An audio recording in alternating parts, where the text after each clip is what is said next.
સુરતના કામરેજમાં પાટીદાર સમાજની મહત્વની બેઠક મળી હતી। શિક્ષણ આરોગ્યના નામે બિઝનેસ કરતા ટ્રસ્ટીઓ સામે આરપારની લડતનું એલાન કરવામાં આવ્યું છે।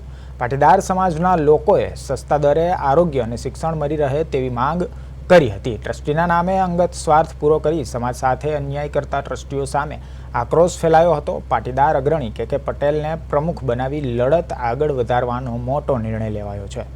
સ્વાર્થી ટ્રસ્ટીઓ સામે બાથ ભીડવા માટે નવી સંસ્થાની રચના કરાશે। લડત વધુ તેજ થશે। આરોગ્ય અને શિક્ષણનું વેપારીકરણ કરતા ટ્રસ્ટીઓ સામે કે પટેલની આગેવાનીમાં રણસિંગુ ફૂંકાયું હતું। સમાજના લોકોએ સસ્તી સેવા આપવાની માંગ સાથે નવી સંસ્થા બનાવી લડત તેજ કરવાનું એલાન કર્યું હતું। ટ્રસ્ટીના નામે બિઝનેસ ચલાવતા લોકોમાં ફફડાટ જોવા મળ્યો હતો।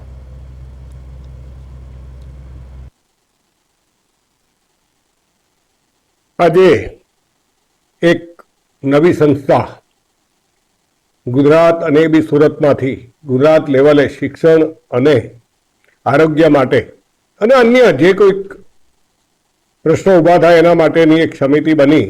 એની અંદર આજે બુદ્ધિજીવી લોકોને બોલાવેલા તમામ લોકોએ મને પ્રમુખ તરીકે પ્રમુખ બનવાની પરવાનગી આપી અને મને સ્વીકાર્યો એ બદલ હું એમનો સર્વનો આભાર માનું છું। આવતા સમયની અંદર સરસ રીતે અમારી આખી ટીમ, દરેક માણસો મારા કરતાં પણ ઘણા તો સક્ષમ છે કે જે બધી જ રીતે અને અનુભવી છે એવા માણસો આમાં આગળ આવે, હાથે રહેશે અને આ અમારી જે મુહિમ છે એને આગળ ચલવે એવું મારું માનવું છે। આજ રોજ સમાજમાં પડતી મુશ્કેલીઓ, જ્યાં જ્યાં સમાજમાં લોકોનું શોષણ થતું હોય તે બાબતથી આજ મહત્વની એના નિવારણ માટેની આજ મહત્વની એક મિટિંગ કે પટેલ સાહેબની ઓફિસે મળી હતી।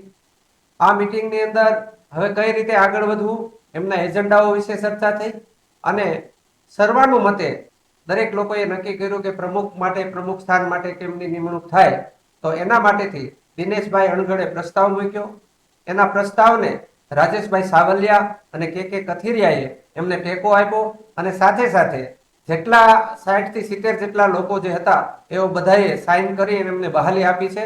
એટલે પ્રમુખ સ્થાને આ જે જન આંદોલન છે, જે લડત છે, જે સમાજના મુદ્દાઓ છે એના માટે પ્રમુખ સ્થાને કે પટેલ સાહેબની વરણી થઈ છે।